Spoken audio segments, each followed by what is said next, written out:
أهلا بيكم يا شباب.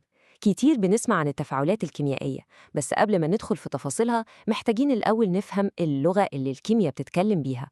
بالظبط كده، هي لغة ليها حروف وقواعد زي أي لغة في الدنيا. يلا بينا نبدأ رحلتنا ونتعلمها سوا. كتير مننا ممكن يحس إن الكيمياء دي عاملة زي اللغة الصعبة، كلها رموز وشفرات غريبة. بس الحقيقة إنها أبسط من كده بكتير.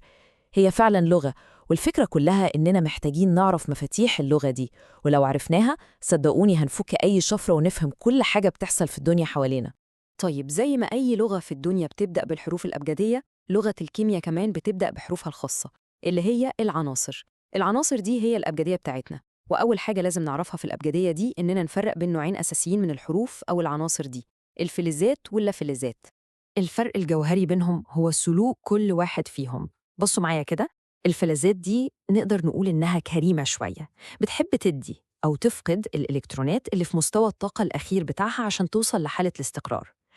أما اللافلزات لأ، دي العكس تماماً، بتميل إنها تاخد أو تكتسب إلكترونات عشان تكمل مستوى الطاقة الأخير بتاعها. طيب إيه اللي بيحصل لما الحروف دي اللي هي العناصر تبدأ تتكلم مع بعض؟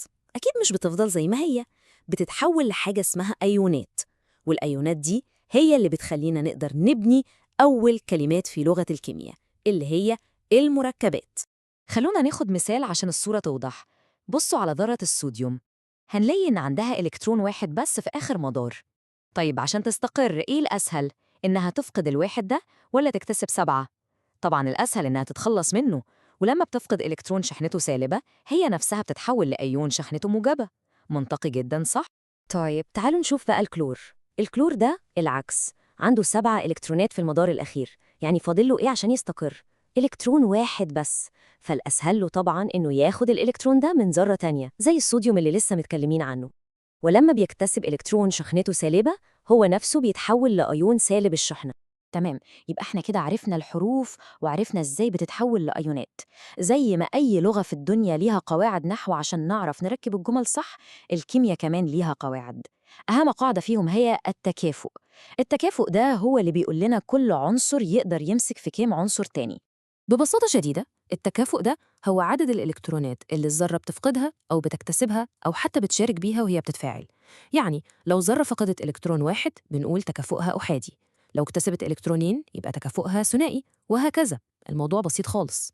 قدامنا هو جدول فيه أشهر العناصر والتكافؤات بتاعتها اللي محتاجين نكون عارفينها. يعني مثلا الصوديوم والبوتاسيوم تكافؤهم أحادي، الأكسجين والكالسيوم ثنائي، الألومنيوم ثلاثي. وخلوا بالكم من نقطة مهمة، في عناصر زي الحديد كده ممكن يكون ليها أكتر من تكافؤ، وده اللي بيخليها مميزة وتقدر تعمل مركبات مختلفة.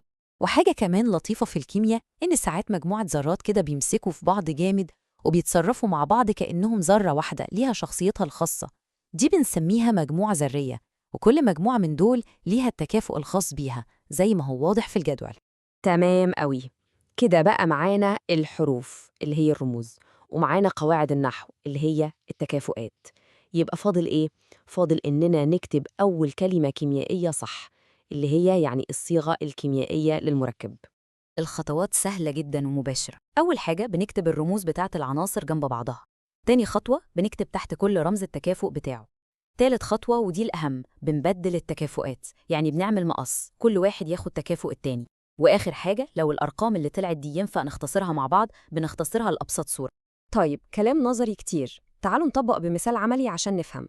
هنكتب صيغة هيدروكسيد النحاس. أول حاجة الرموز: النحاس Cu ومجموعة الهيدروكسيد OH. بعدين التكافؤات: النحاس ثنائي يعني 2، والهيدروكسيد أحادي يعني 1. دلوقتي نعمل إيه؟ نبدل.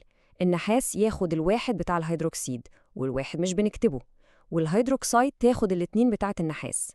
بس خدوا بالكم، الاتنين دي للمجموعة كلها، عشان كده لازم نحط مجموعة ال OH بين قوسين ونكتب الاتنين بره. ممتاز. دلوقتي احنا بقينا بنعرف نكتب كلمات كيميائية، والكلمات دي أو المركبات مش متلخبطة كده وخلاص، لأ دي متقسمة ومنظمة، متقسمة لأربع عائلات كبيرة ورئيسية، وكل عيلة ليها صفاتها الخاصة اللي بتميزها عن غيرها. يلا بينا نتعرف عليهم. نبدأ بأول عيلة معانا وهي عيلة الأحماض. دي علامتها سهلة قوي. أي مركب بنشوفه بيبدأ بحرف ال H يعني أيون الهيدروجين الموجب، ده على طول بيكون من عيلة الأحماض. الهيدروجين ده هو سر طعمهم اللاذع وخواصهم اللي كلنا عارفينها. بص على الأمثلة دي كده، حمض الهيدروكلوريك HCl، حمض الكبريتيك H2SO4. ملاحظين إيه المشترك؟ كلهم بيبدأوا ب H. حمض الهيدروكلوريك ده اللي موجود في معدتنا وبيساعد على الهضم، وحمض الكبريتيك اللي بيسموه مية النار. كل دول تبع عيلة الأحماض. العيلة التانية بقى هي القلويات أو القواعد، ودول عكس الأحماض تماماً. لو الأحماض بتبدأ ب H فالقلويات بتنتهي ب OH اللي هي مجموعة الهيدروكسيد السالبة، ومن خواصها إن طعمها مر شوية وملمسها ناعم زي الصابون. زي إيه؟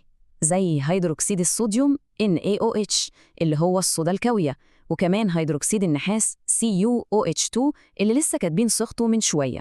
لاحظوا إن الاتنين بينتهوا ب OH، عشان كده هم من عيلة القلويات. نيجي للعيلة التالتة وهي الأكاسيد، ودي واضحة قوي من اسمها. أكاسيد جاية من أكسجين، يعني هي أي مركب ناتج عن اتحاد الأكسجين مع أي عنصر تاني، سواء كان العنصر ده فلز أو لا فلز. الأمثلة عليها كتير جدا في حياتنا. صدى الحديد اللي بنشوفه ده عبارة عن أكسيد حديد. الغاز اللي بيطلع من نفسنا ثاني أكسيد الكربون ده برضو أكسيد. فكل دي مركبات بتنتمي لعيلة الأكاسيد. ونوصل لآخر عيلة معانا، وهي أكبر عيلة فيهم، الأملاح. وتعريفها بسيط قوي. الملح هو أي مركب مش حمض ومش قلوي. يعني إيه؟ يعني لا بيبدأ ب H ولا بينتهي ب OH. هو عبارة عن اتحاد أي أيون موجب ما عدا الهيدروجين مع أي أيون سالب ما عدا الهيدروكسيد. وأشهر مثال على الإطلاق هو كلوريد الصوديوم NaCl، اللي هو ملح الطعام اللي بنستخدمه في الأكل كل يوم. بس طبعاً الأملاح مش بس ملح الأكل، دي عيلة كبيرة جداً ليها استخدامات لا نهائية في الزراعة والصناعة وغيرها. وبكده نقدر نقول مبروك، احنا فعلا دلوقتي معانا أساسيات لغة الكيمياء. عرفنا الحروف اللي هي العناصر، وعرفنا القواعد اللي هي التكافؤ، وكمان عرفنا ازاي نكون كلمات اللي هي المركبات الكيميائية. طيب، السؤال الأهم دلوقتي، إيه فايدة اللغة اللي اتعلمناها دي؟ هنعمل بيها إيه؟ اللغة دي هي اللي هتخلينا نقدر نقرأ ونكتب ونفهم أروع القصص اللي بتحصل في الكون حوالينا كل ثانية، قصص التفاعلات الكيميائية. وده بالظبط اللي هنتكلم عنه المرة الجاية.